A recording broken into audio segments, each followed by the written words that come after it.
ರೇಣುಕಾಸ್ವಾಮಿ ಕೊಲೆ ಕೇಸ್ನಲ್ಲಿ ಆರೋಪಿಯಾಗಿರೋ ಪ್ರದೋಷ್ ಮಾಫಿ ಸಾಕ್ಷಿ ಅರ್ಜಿ ಸಂಬಂಧಿಸಿದಂತೆ ಇಂದು ಸೆಷನ್ಸ್ ಕೋರ್ಟ್ನಲ್ಲಿ ವಿಚಾರಣೆ ನಡೆಯಿತು.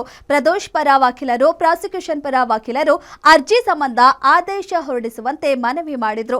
ಆದರೆ ದರ್ಶನ್ ಪರ ವಕೀಲರ ಮನವಿ ಪುರಸ್ಕರಿಸಿದ ಕೋರ್ಟ್ ಪ್ರದೋಷ್ ಅರ್ಜಿ ಆದೇಶವನ್ನ ಆಗಸ್ಟ್ 18ಕ್ಕೆ ಮುಂದೂಡಿದೆ. ಹಾಗಿದ್ರೆ ಇವತ್ತು ಏನೆಲ್ಲ ನಡೀತು ಅನ್ನೋ ಕಂಪ್ಲೀಟ್ ಡೀಟೇಲ್ಸ್ ಇಲ್ಲಿದೆ.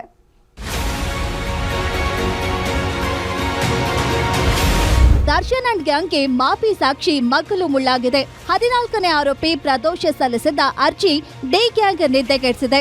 ಮಾಫಿ ಸಾಕ್ಷಿ ಹೇಳಿಕೆ ದಾಖಲಿಸದಂತೆ ನಟ ದರ್ಶನ್ ಪರ ವಕೀಲ ಹಸ್ಮತ್ ಪಾಷಾ ಆಕ್ಷೇಪಿಸಿದ್ರು. ಒಂದು ವಾರ ಸಾಕ್ಷಿ ಹೇಳಿಕೆ ದಾಖಲಿಸಿಕೊಳ್ಳದಂತೆ ಕೋರ್ಟ್ ಬಳಿ ಮನವಿ ಮಾಡಿದ್ರು. ಈ ಮನವಿಯನ್ನ 59ನೇ ಸಿಸಿಎಚ್ ನ್ಯಾಯಾಲಯ ಪುರಸ್ಕರಿಸಿದೆ.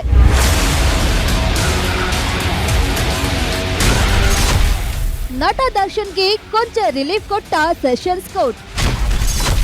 ಪ್ರದೋಷ್ ಸಲ್ಲಿಸಿದ ಅರ್ಜಿ ಒಂದು ವಾರ ಮುಂದೂಡಿದ ಕೋರ್ಟ್. ಪ್ರದೋಷ್ನನ್ನ ಮಾಫಿ ಸಾಕ್ಷಿಯಾಗಿ ಪರಿಗಣಿಸುವ ಮುನ್ನ ಸಹ ಆರೋಪಿಗಳ ವಾದ ಆಲಿಸಬೇಕೆಂದು ಮಾಡಿದ್ದ ಮನವಿಯನ್ನ ಕೋರ್ಟ್ ನಿನ್ನೆ ತಿರಸ್ಕರಿಸಿತ್ತು. ಅಲ್ಲದೆ ಇಂದಿಗೆ ವಿಚಾರಣೆ ಮುಂದೂಡಿತ್ತು.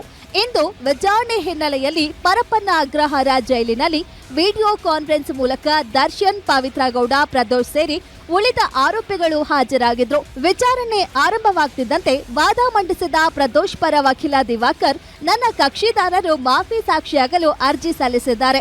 ಪ್ರಾಸಿಕ್ಯೂಷನ್ ಸಹ ಸಮ್ಮತಿಸಿದೆ. ಕೂಡಲೇ ಅವರ ಹೇಳಿಕೆ ದಾಖಲಿಸಿಕೊಳ್ಳುವಂತೆ ಮನವಿ ಮಾಡಿದ್ರು. ತಡವಾದ್ರೆ ಸಾಕ್ಷಿ ಮೇಲೆ ಪ್ರಭಾವ ಬೀರುವ ಸಾಧ್ಯತೆ ಇದೆ ಅಂತ ವಾದ ಮಾಡಿದ್ರು.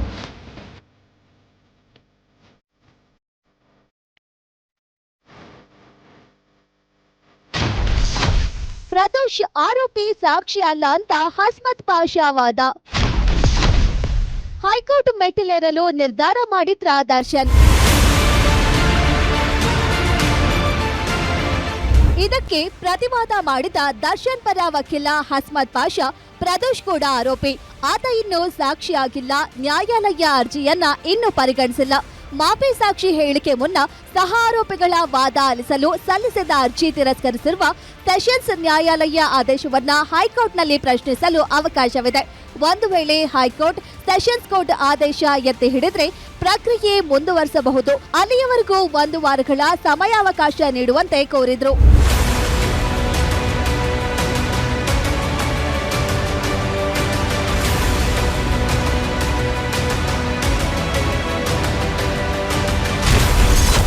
ಪ್ರದೋಷ್ಗೆ ಸೂಕ್ತ ಭದ್ರತೆ ಒದಗಿಸುವಂತೆ ಕೋರ್ಟ್ ಸೂಚನೆ. ಮುಂದಿನ ವಿಚಾರಣೆ ವೇಳೆ ಪ್ರದೋಷ್ಗೆ ಪ್ರತ್ಯೇಕ ವಿಸಿ ವ್ಯವಸ್ಥೆ. ಇಂದು ವಿಚಾರಣೆಯ ವೇಳೆ ವಾದ ಪ್ರತಿವಾದ ಆಲಿಸಿದ ನ್ಯಾಯಾಲಯ 1 ವಾರದವರೆಗೂ ಮಾಫಿ ಸಾಕ್ಷಿಯಾಗಿ ಪ್ರದೋಷ್ ಹೇಳಿಕೆ ದಾಖಲಿಸಿಕೊಳ್ಳದಂತೆ ತಿಳಿಸಿದೆ. ಇದು ದರ್ಶನ್ ಸೇರಿ ಇತರ ಆರೋಪಿಗಳು ನಿಟ್ಟುಸಿರು ಬಿಡುವಂತೆ ಮಾಡಿದೆ. ಅಲ್ಲದೆ ನ್ಯಾಯಾಂಗ ಬಂಧನದಲ್ಲಿರುವ ಪ್ರದೋಷ್ಗೆ ಸೂಕ್ತ ಭದ್ರತೆ ನೀಡುವಂತೆ ಜೈಲಾಧಿಕಾರಿಗಳಿಗೆ ನಿರ್ದೇಶಿಸಿದೆ. ಮುಂದಿನ ವಿಚಾರಣೆಗೆ ಹಾಜರಾಗುವಾಗ ಪ್ರತ್ಯೇಕ ವಿಸಿ ಮೂಲಕ ಹಾಜರುಪಡಿಸಲು ಜಡ್ಜ್ ನಿರ್ದೇಶನ ನೀಡಿದರು. ಒಟ್ನಲ್ಲಿ ಇವತ್ತಿನ ಕೋರ್ಟ್ ಆದೇಶದಿಂದ ದರ್ಶನ್ಗೆ 1 ವಾರ ತಾತ್ಕಾಲಿಕ ರಿಲೀಫ್ ಸಿಕ್ಕಂತಾಗಿದೆ. ಇನ್ನು ಈಗ ನಟ ದರ್ಶನ್ ಮಾಫಿ ಸಾಕ್ಷಿ ವಿರುದ್ಧ ಹೈಕೋರ್ಟ್ ಕದ ತಟ್ಟಲು ಮುಂದಾಗಿದ್ದು, ಬಹುತೇಕ ನಾಳೆ ಹೈಕೋರ್ಟ್ಗೆ ಅರ್ಜಿ ಹಾಕೋ ಸಾಧ್ಯತೆ ಇದೆ. S K Manjunath, crime bureau, guarantee news.